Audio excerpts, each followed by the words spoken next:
Na tomto spise si ukážeme, ako sa vkladajú do spisu hypertexty.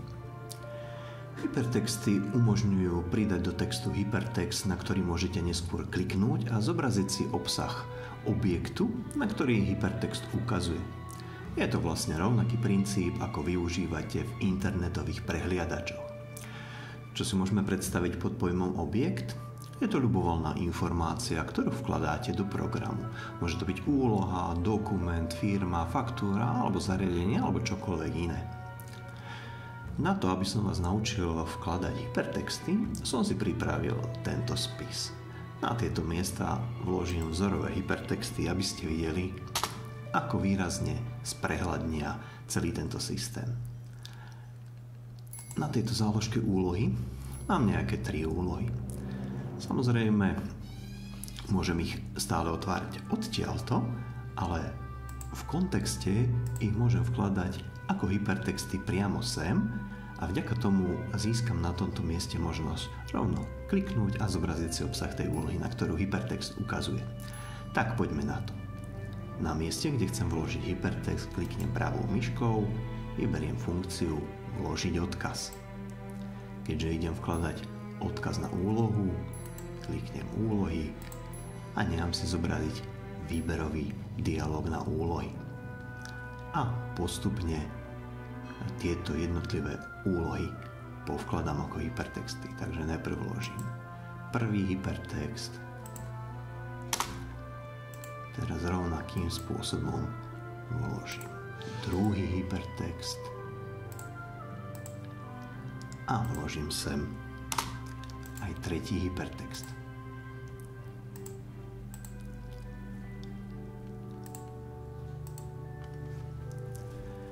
Hypertext sa vkladá v podobe takéhoto modrého hypertextu a teraz si ukážeme, ako funguje. Presuniem myšku nad prvý hypertext a kliknem a rovno dostanem k dispozícii obsah toho objektu, ktorým som spomínal. Rovnako funguje ľubovoľný iný hypertext na túto úlohu. No a aby sme to mali pestrejšie, vložíme si sem aj hypertext na nejaké zariadenie.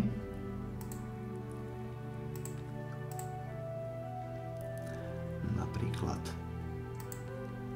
na tento automobil a vložíme si odkaz aj na iný spis, pretože to sa nám častokrát môže hodiť, keď pracujeme v systéme a máme niekoľko spisov, ktoré nejakým spôsobom súvisia.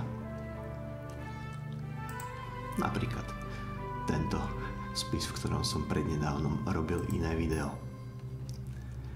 Tak a teraz si celý ten spis uložíme. To, čo je v spise zaujímavé, okrem toho, že tie hypertexty sa vložili priamo sem, tak keď si pozrieme záložku súvislosti, tak v súvislostiach to ten systém automaticky rozoznal a všetky odkazované jednotlivé úlohy alebo zariadenia nám rovno vytvoril do podoby tých súvislostí. Takže ich nájdeme aj priamo tu na súvislosti a môžeme si vlastne aj odtiaľto sa dostať k tomu obsahu.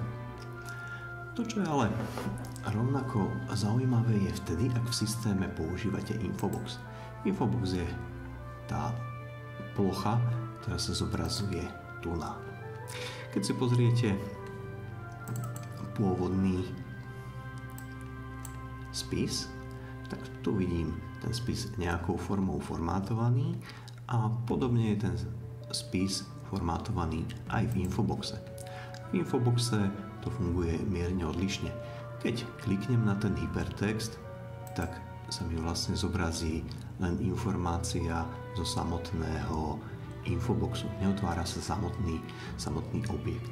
Pokiaľ chcem vidieť niektorý z tých objektov, tak väčšinou niekde v hornej časti nájdete tlačidlo upraviť, ktorým sa dostanete k príslušnému objektu. Napríklad tu mi systém zobrazuje v Infoboxe rovno 3 úlohy a môžem opäť si tú úlohu alebo zobraziť, alebo priamo tadeto hypertextom do nej preskočiť.